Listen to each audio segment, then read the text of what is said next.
नमस्कार। मैं हूँ अलका नेगी तोमर। हम भारत के पौराणिक संतों की श्रृंखला में बात कर रहे हैं संत वशिष्ठ व विश्वामित्र के संघर्ष की।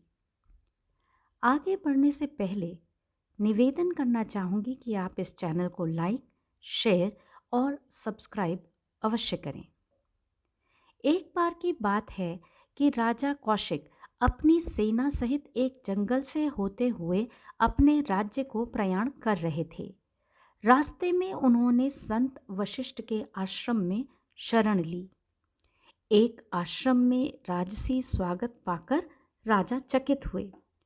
पूछने पर पता चला कि आश्रम में रहने वाली दिव्य धेनु कामधेनु की कृपा से यह संभव हुआ।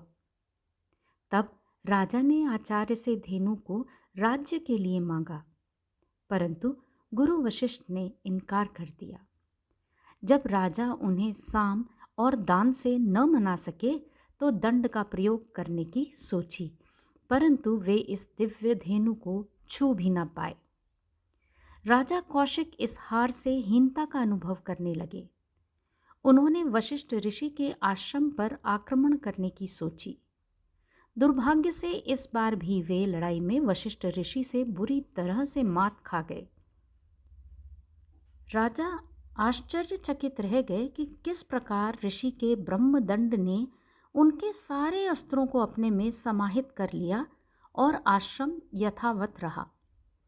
पूछने पर पता चला कि वशिष्ठ ऋषि के पास दैविक शक्तियां हैं, जिनके कारण वे अजेय हैं। राजा कौशिक ने धुन पकड़ ली कि वे दैविक शक्तियों का संग्रहण करेंगे व अपने राज्य के लिए कामधेनु गाय को लाएंगे। अपने धर्मगुरु के आशीर्वाद से उन्होंने अनेक दिव्यास्त्र प्राप्त किए व पुनः ऋषि वशिष्ठ के आश्रम पर आक्रमण किया। इस बार भी वशिष्ठ ऋषि उनके दिव्यास्त्रों को विफल कर पाए। यद्यपि इस युद्ध में उन्होंने अपने एक सहस्त्र पुत्र खो दिए, परंतु राजा कौशिक को फिर भी हार का सामना करना पड़ा। अब की बार उन्हें बताया गया कि ऋषि वशिष्ठ कोई सामान्य ऋषि नहीं, वरन ब्रह्म ऋषि हैं। अतः उनकी आध्यात्मिक शक्तियां राजा की आध्यात्मिक शक्तियों से कहीं अधिक हैं। अब राजा ने भी ब्रह्म ऋषि बनने की सोची।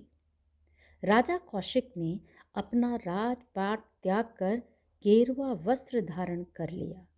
उनकी अडिग तपस्या से प्रसन्न होकर ब्रह्मा जी ने उन्हें राज ऋषि होने का वरदान दिया। परंतु मैं ब्रह्म ऋषि क्यों नहीं हो सकता? कौशिक ने पूछा।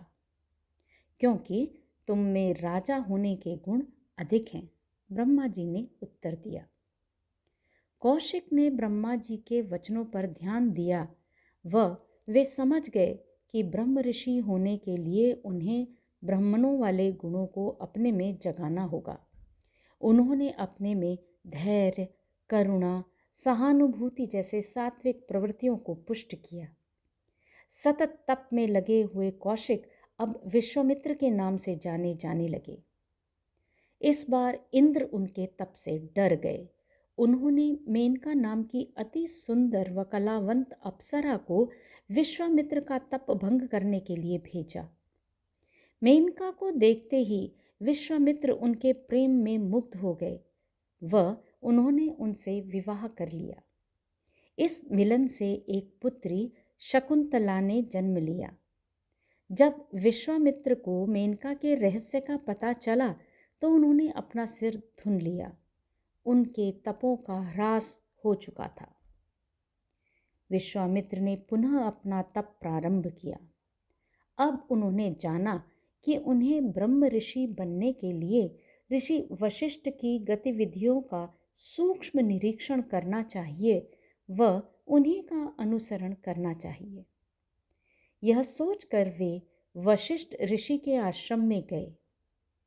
एक बार जब वे ऋषि की कुटिया के बाहर बैठे थे तो उन्होंने उनकी व उनकी पत्नी की वार्तालाप को सुना। अरुंधति अपने पति से पूछ रही थीं कि विश्वामित्र की तपस्या सफल हो गई है, अब उन्हें ब्रह्म ऋषि घोषित कर देना चाहिए।